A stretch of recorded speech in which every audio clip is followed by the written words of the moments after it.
encontro de Saulo de Tarso com Jesus.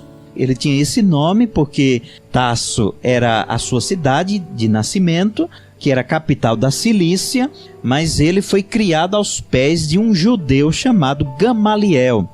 Hoje nós estaremos observando, em segundo lugar, Saulo pensava que os discípulos de Jesus seguiam uma seita.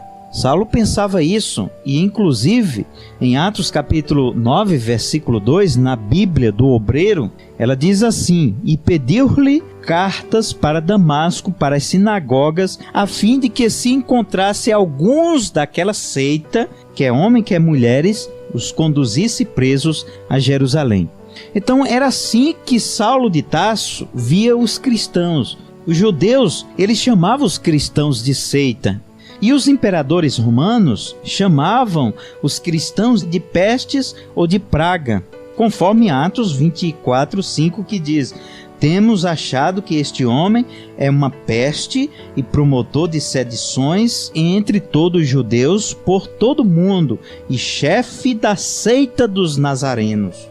Mas no versículo 14, o próprio Saulo, após convertido, ele se defendeu aqui em Atos capítulo 24, versículo 14, dizendo: mas confesso-te isto, que seguindo o caminho a que eles chamam seita, assim sirvo ao meu Deus, o Deus dos nossos pais, crendo tudo quanto está escrito na lei e nos profetas. Saulo de Tarso abriu os olhos depois de convertido, de que aqueles que seguiam a Jesus não eram uma seita. Mas antes dele ter o seu encontro com Jesus, ele pensava que os discípulos de Jesus participavam de uma seita. O evangelho estava sendo divulgado em toda a parte pelos discípulos e muita gente estava se convertendo, e isso tornou-se uma ameaça para a religião de Saulo. Talvez você pense como Saulo, mas ele estava enganado, como você também talvez esteja. Um dia eu estive enganado porque chamei os cristãos muitas vezes de seita. Saulo era um homem sincero, zeloso, mas o que adianta ser sincero por uma coisa errada, por uma causa errada? Saulo de Tarso, ele era muito sincero, mas ele estava errado. Escuta essa história aqui. Num bairro de Manhattan, em Nova York, um médico, ele receitou um dos seus pacientes com um medicamento chamado sulfato de bário. O farmacêutico, lendo aquela receita, por engano, ele trocou aquele medicamento por sulfito de bário. Você sabe qual é a diferença? Bem, na escrita, apenas uma letra. Sulfato, sulfito. Mas no seu efeito tem uma diferença enorme. Um é utilizado para fins medicinais e o outro é um veneno mortal. A mulher tomou aquele remédio trocado e morreu. Evidentemente, o farmacêutico usou da sua sinceridade ao ler a receita, pensando ter dado o remédio certo. Mas em casos de vida ou morte, não é suficiente apenas ser sincero, é preciso ter certeza. O que adianta ser sincero numa coisa errada? Vai trazer a morte. A senhora que tomou o remédio trocado também foi sincera, mas como era veneno, ela morreu.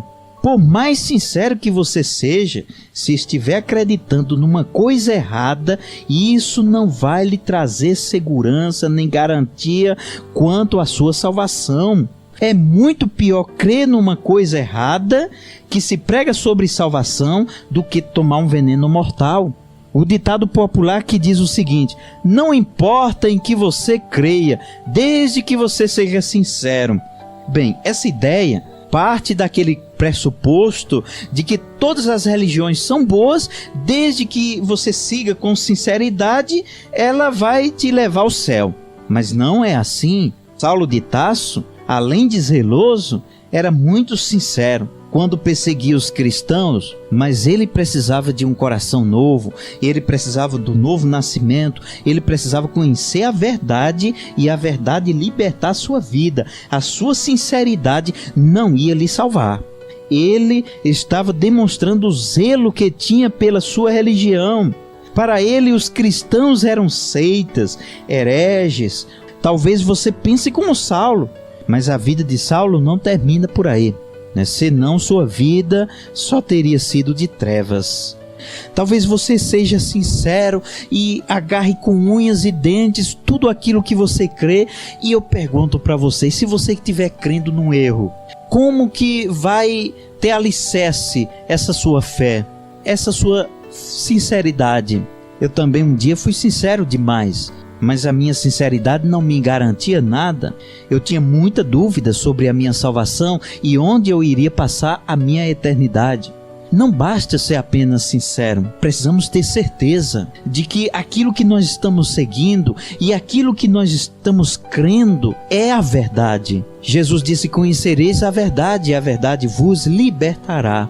Não a sua sinceridade, mas a verdade da palavra de Deus é que vai libertar você da sua vida de pecado, como libertou Saulo de Tarso. Tem tantas pessoas aí na rua e que às vezes até conduz uma Bíblia debaixo do braço e usa de muita sinceridade na sua religiosidade e defende a sua religião, só que não estão baseados na verdade. A Bíblia diz que há caminhos que para o homem parece ser direito, mas o seu fim é caminho de morte. Posso andar em caminhos que eu mesmo quis construir. Posso fazer o que quero, agradando só a mim, mas plena paz não posso alcançar. Há caminho que ao homem parece ser bom, mas seu fim não é o melhor. A solução não está no que eu acho ou não. Tenho que sem reservas, passo a passo seguir a Jesus.